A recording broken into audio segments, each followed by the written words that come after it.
Hi there. Welcome to the Job Centre. How can I help? Good morning. I'm here to inquire as to whether you have any jobs available at the moment. Yes, we have several available. What kind of job is it that you're looking for? Well, I'll take any part-time jobs I can get. I'm really strapped for cash at the moment. OK. Bear with me while I have a browse on our system.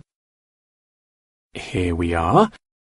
We have 3 vacancies at the moment, all involving quite different roles. That sounds promising. What are they? The first one is for a post as a receptionist. It says here that experience in reception or general administration is preferred, but not essential. Have you worked on a reception desk previously? No, I haven't.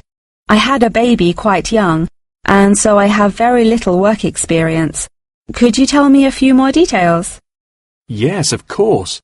The job will be to mainly provide quality customer service, both over the phone and in person. When customers are waiting, you will be expected to provide them with refreshments and ensure they have a first-rate experience. I think I could manage that, and I'm a very friendly person. That's great. Do you have any information about the hours involved? It says here that you will be expected to work several early mornings, 4 days a week. Any other requirements? Yeah, you'll have to go through a couple of weeks of unpaid training before qualifying for the post. I don't know if I would be able to fully commit to that. Did you say it's 4 days per week? Yeah, it says here 4 days a week, with another day off per week when requested in advance. It also explicitly states that at least one of your working days must fall on a weekend. I'll have to think about that and talk to my babysitter. Are there any other roles beginning later in the day? Yes, there's an advertisement here for a driver. It says you'll need a clean and valid UK driver's licence, with absolutely no exception. No problems there. I passed my test first time and have never received any points. It also explicitly states that you must be over 25 and have been driving for at least 6 years. That sounds quite exciting. Is there any more information? Yep, it says here that working hours are flexible and the employers are happy to work within your personal schedule since they employ multiple drivers. That's great. The employers ask for a commitment to either mornings 5 days per week, evenings 5 days per week, or 3 full working days per week. I'm sure I can handle all that without a problem. As well as driving the employers to and from work, they will ask you to perform various duties on their behalf, such as collecting the grocery shopping and picking their children up from school. Do they need me to work a day on the weekend as well? No. It says here that they only require you to work on weekdays, not weekends. That sounds interesting. OK, there's only one more left, another customer service related post. It looks like it requires you to work short hours, quite late at night, so it might not be suitable for you. Do you want to hear about it anyway? Yeah, can't do any harm. OK, so it's a post for a cashier in a cinema in the centre of town. I'm sure you've been to the cinema a few times, so you can guess what kind of role it would be. They're quite short and late shifts, between 5:30 and 10:30 most nights, with slightly longer shifts on Friday and Saturday nights. Can you tell me what the job involves? Yes, sure. It says that you'll be required to sell and dispense tickets and provide refreshments. Also, they ask that you be quick on the computers, since you'll also need to take bookings over the phone, but you'll receive basic training for that. Do they need me to work weekdays as well? Well, it says here that if you request at least a fortnight in advance, they will grant you a day off on Mondays, but never on a weekend. I'll think it over and let you know later. Thanks for all your help.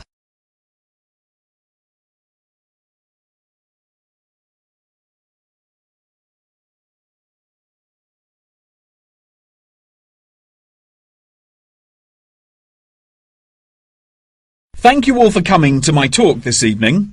It's nice to see so many people in the audience. For those of you who don't know very much about Connection, let me start by giving you some background information about it. Connection is a British organisation that facilitates homestays all over the globe. This organisation prides itself on matching tens of thousands of host families with guests every single year, allowing travellers to discover a country's culture in a way like no other. Homestays are ideal for both travellers and homeowners, enabling intercultural exchanges and the development of lifelong friendships while providing travellers with often discounted accommodation costs and host families with a steady income from the comfort of their own homes. The homestay experience is particularly popular with university exchange students looking for a more genuine insight into their country of choice and an unrivaled opportunity to develop their language skills. The homestay experience is truly unique and once in a lifetime, and one that you will likely remember for the rest of your lives. It is important to note, however, that some people will find it difficult to adapt to the new country, with many enduring what is known as culture shock. Connection's advice for those suffering from culture shock is to go out and make as many friends as possible, no matter how difficult you may find it. Friends are guaranteed to help you feel more integrated as part of the local society and show you some great places to hang out. At first, it might seem extremely challenging to overcome the language barrier between you and your host family. However, you will find that you quickly overcome this and develop a very close and almost familial relationship. Many of our travellers have suggested that they have found discussing their hobbies and other interests with their host families is the best way to overcome any barriers, since you are more likely to find something you share in common. For example, you might find that you are both passionate about football and end up playing in the local field every week. One of our guests undertaking a homestay in a rural area of the UK told us that she and her host now take a Tai Chi class together upon a hilltop at sunrise, calling the experience absolutely breathtaking. After the first few weeks, you will find your understanding of the people around you and their culture deepens by leaps and bounds, and you will soon become one of the locals. Our hosts in over 140 countries turn a location into a culture, time into experience, and strangers into friends. So how can you find out about applying for a homestay? The best way would be to visit Connection's website, www.connection.com, and contact one of their friendly advisors for more information. Once you have confirmed your interest in the service, we would strongly advise that you remain in close contact with the registration office, which will send you several emails keeping you up to date with potential matches in your country of choice. Once registered, Connection will require you to send various documents and will act as an intermediary between you and the host family prior to final confirmation and payment. During this stage, Connection will ask you to provide 2 photos, one for the host family and the other for our own records. Please ensure that you sign the back of each photo. Due to the nature of the service Connection provides, security is an absolute must, and they will ask you to send in photocopies of your passport, birth certificate, and a bank statement as confirmation of your identity.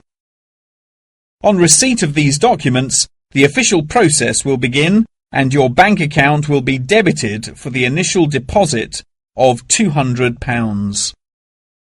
If you haven't received any acknowledgement confirming receipt of these documents from us within 7 working days, please contact the main office. As I mentioned before, due to the nature of the organisation, Connection operates a meticulous screening process and all applicants will undergo an interview in our head office in London, with exceptions made in extreme circumstances. After your interview, it may take us several weeks to carry out the decision process, so please be patient with us. If you would like a fast-track service, please indicate this on your application, and we will notify you of the additional charges. Finally, once we have come to a result about your application, you will receive a decision in the post. If you do not receive an offer of placement, we will refund your deposit within 7 working days.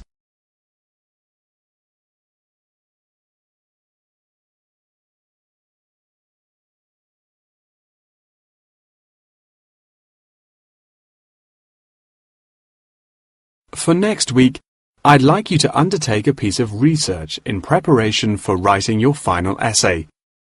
In order to gain top marks, you must include a range of primary, secondary, and tertiary sources. Are there any questions? Yes, Professor, I have a question. We haven't yet covered how to undertake this sort of research in much depth, and I'm a little unsure of what you want us to do. In telling us to include primary sources, do you mean you want us to design and distribute a questionnaire, analysing the results? You could design a questionnaire, but you'll soon find that distributing a questionnaire on such a large scale is somewhat troublesome. We couldn't possibly expect you to do it effectively as an individual university student without the necessary resources. No, ideally, I would like you to form 1 or 2 focus groups and interview them. This will provide you with a more qualitative approach. If your strengths lie in mathematics, please by all means take a more quantitative approach, but this will be more strenuous and time-consuming and isn't entirely necessary for the purpose of this study. Professor, you haven't told us what our project is about.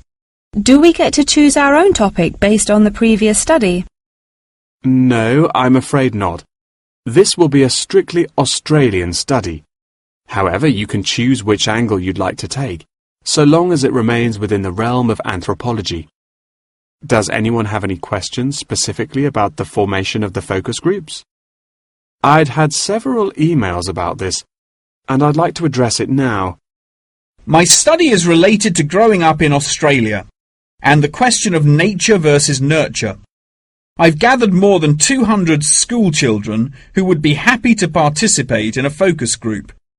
Do you think we'll need to include that many participants in a focus group? Blimey, Douglas, well done for finding that many willing children, but you definitely don't need that many for the study you're going to undertake. I'd say you need no more than 5 children per group, and no more than 3 groups, so 15 children altogether. You definitely need to control the group size in order to generate a meaningful dialogue. OK, if it's useful, I'll try and do it. I appreciate your enthusiasm for the project, but there are plenty of different ways to gather data, and I'm sure that if you look hard enough, you'll find someone who has conducted almost the exact same research in the past. My advice for you is don't be too ambitious, and try to include as much information about various people or sectors. For those who haven't ever collected original data before, what do you suggest we do? I would suggest that you read accounts from other people who have undertaken such research to see what advice they can give. I would also encourage you to read Chapter 8 in the course textbook, which should give you a good introduction to collecting data. Moreover, you should try to practice using the data table provided in your course handbook. By now, you should have read at least 6 or 7 books giving quite detailed instruction on how to go about collecting data. Professor, I don't know about everyone else, but I'm having trouble reading the books. I had a really big assignment for another course, and I've been spending all my time on that. Jane, have you read all the books the professor mentioned? Well, my trouble is getting hold of the books. I've been to the library several times, but all the books are out. Sounds like you should have started borrowing books a bit earlier.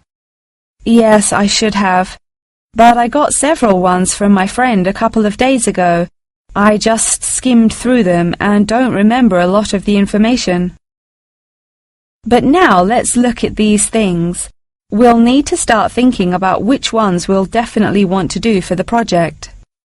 OK, the first one here is the final report. If you like, we can work together on the research and data collection side of the project, and doing the final write-up. Cool. That sounds good. I'm not sure how much I'd be able to contribute, considering I haven't had a chance to read the course material, but I should be able to prepare some sheets and a list of questions that can be used during the focus group sessions. That sounds appropriate. I think so too. Do you think we'll need to write a letter to send to the participants, telling them the time and place for the interviews? Positive. I can take care of that. Well, that's great. I should also include a document for them to sign saying that they're happy to be voice recorded. Oh yes, of course, I forgot about the transcript. That'll likely be a big job, so let's do half each. I'll do one of the groups and you can do the other, OK? Sounds like a plan.